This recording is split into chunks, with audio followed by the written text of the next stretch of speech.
Hello everybody, MicroSpecGamer here. So today I'll be doing a review of the killing for zombies, or monsters I guess you can call them.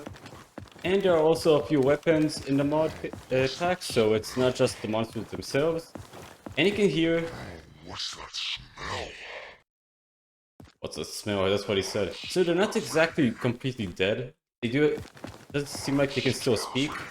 The bloat does remind me of the Left 4 Dead, one of the Left 4 Dead zombies that actually explodes and causes more infection. So this one has 400 HP, not too bad. And he can take a lot of bullets, so he's not too weak. And he will spit at you like vomit. I'm not sure what it is exactly, but I also don't want to know. So he does attack... Okay, I'm not sure why he shot there. Maybe just a random ability. But yeah, it is poisonous. And you can see based on the HEV suit, which I have a mod for that, it's pretty much poisonous. And we're regaining our health back. So for the next one we have the Clot. He seems to be pretty weak, but he's far faster. Like drifting on the floor there, like he's roller skating. And I can't move for the meantime.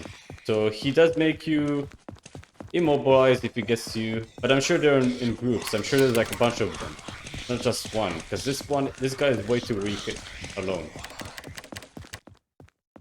Then we have the Crawler, and it's pretty self-explanatory. Jumps like a frog though. Not as durable as the Bloat, but definitely better than the Clot. Okay, so not a lot of damage, but he is definitely faster, and he can be very sneaky if there's a bunch of them. Like, I'm sure these guys do not go alone. So for the next one, we have the Flesh Pound. And these guys seem to be a tank of the mod. Based on the amount of bullets they can take about 4,000 pistol shots, which will take quite a while to do. And I'm sure they're gonna kill me in one shot. I mean, it's pretty much self-explanatory. Let's see if they can kill me with 100. Seems like they mow you down. There's like 2 shots, but they're pretty quick. They mow you down with the sabered hands there. The next one, you have the Gore, but this time this Gore fast, so he's pretty quick. He actually gets quicker to you when he gets closer to you. And let's see the amount of damage he does. So he does hit pretty quickly. He's pretty much like the scout of the group. Then we have the Gun Pound, which is pretty much almost the same version as the Flesh Pound, but he has a gun, so you cannot run away from him as easily. And he damages pretty quick. He detects you, you're dead, and not even a second in. Maybe he just shoots once. It seems like I can just outrun him like this. The weird thing about NPCs and games is outrun them, you can just go side to side, even though they're much faster than you. But he will kill you regardless. Like, I can outrun him by bunny hop, but it's not gonna help that much once he uses his gun here. And he's a bit of a Terminator, actually. So he's definitely one of the hard hitters, and he has a good range, so he's definitely the best one so far, despite only having half the health of the Flesh Pound here. I always told her I'd make something. And this guy seems to be more like a boss. So he doesn't shoot as quickly, but he definitely is quite tankier. 8 times tankier, and there is music I cannot really put in here, so I'm gonna have to talk over it, and I'm just gonna put it to silent here. I'm gonna have to mute the sound for a second just because of copyright reasons. This guy is definitely a boss. He would have... No boss would... I mean, if he wasn't the boss, he would not have copyright music in the background, or music in the background in general. But he's definitely one of the more dangerous ones. Then we have the Scrake, I'm guessing. Seems to be like the mad doctor, but or the mad patient, but he kills you if he gets close to you. He's not fast, but a chainsaw does do like 3 or 4 times the hit. And it's almost an instant kill, so if you're cornered by this guy, you're dead. Then you have the Siren, and the Siren seems to be one that actually screams. And she can attack with good range. She has the best AoE damage. She can attack in multiple areas at once. Only 20 damage, but she can definitely kill groups or annoy them if they're up close. Similar to how the Pyro is effective against groups in Team Fortress 2. Or the Devilman. She pretty much screams you to death. She still sings better than most of the, like, you know, Justin Bieber. And for the Stalker, so this one is invisible, but Garry's mod kind of ruins the effect because you can see their shadow. And it seems like they have like a timed thing. They only go invisible for a short time. Not too durable, but they definitely can be very good for ambushes. So they're pretty much like the spies or the assassins of the group. Okay, now let's see the weapons. So I'm gonna test them on a few of them. So we have the 9mm handgun. Let's test it out. So not too powerful. Doesn't seem like I'm doing more damage when I'm hitting their head. So it would make sense to shoot their stomach more. If you guys are liking the content, don't forget to like, subscribe, and turn on the notification bell for more videos like this. And they don't seem to be really caring about me shooting them. Seems like they are kind of getting stunned though. So this is pretty much a good weapon. I did play Killing 4 before, but not enough really to know the mechanics. I actually enjoyed playing it when it actually came out, for a very short time though. So for the next one, you have the axe. I have to be very quick on this one. Melee weapons don't seem to be effective in zombie horror games, unless if you're playing, what was it? No Room in Hell. Forgot the name, but it's like No Room in Hell or something like that. I used to play it. Pretty much you can pretty much stun lock zombies and just kill them constantly. So the axe is pretty much one of the worst weapons immediately, and I can't cope with this one, but it does do a lot of damage. I almost felt my death here. That'll be embarrassing. So it does do quite a lot of damage from a distance, but you can't scope despite having a scope right there. The scope is just for the looks, I guess.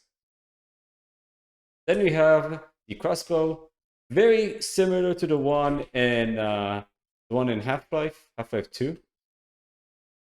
And let's see how effective it is against the Clot. I mean, the Clot is one of the weakest characters here, but it's very hard to hit him. There's a projectile travel here. Let's see how much this does.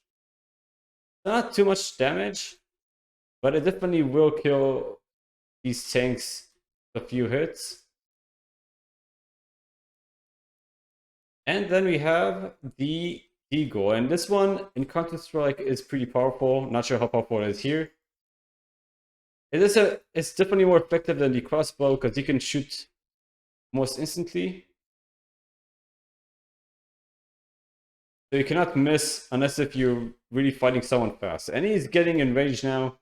Actually, you know that he would start running after you. That's actually really terrifying. I can barely outrun him. For the next one, I have these dual guns. I remember using these quite often instead of like a submachine gun in Counter-Strike. Just gotta outrun him. He's also defending himself. But yeah, he's pretty hard to kill. He's not easy.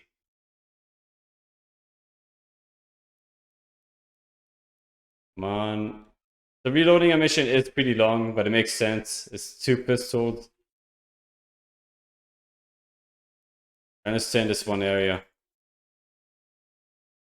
So that took a while, but these guys are kind of hard to take down. Then we have the hunting shotgun, and I'm sure this is probably the most powerful gun in this area, aside from maybe the RPG, which you have right here. This area right here. So let's see how good it is against the go fast.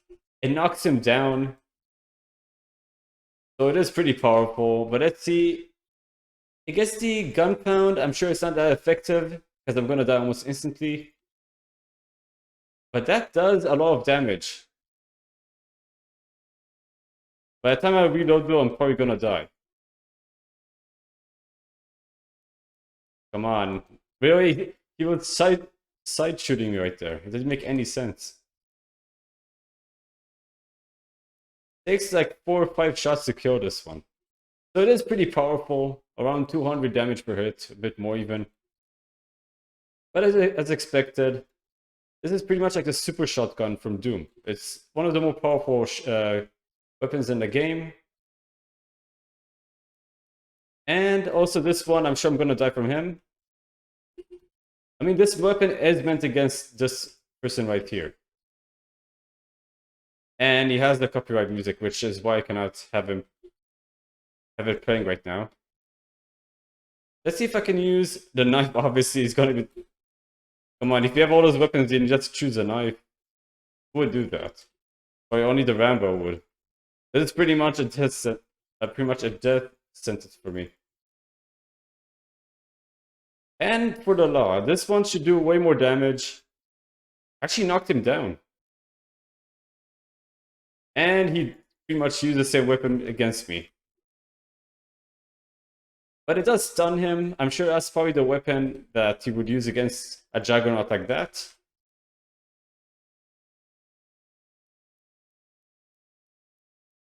Okay, so it is pretty effective against him. And I'm dead again. For the next weapon, we have the pipe. I would say this is pretty much even worse than the knife, because a knife, you can do blunt damage, but a knife you can stab. Shotgun.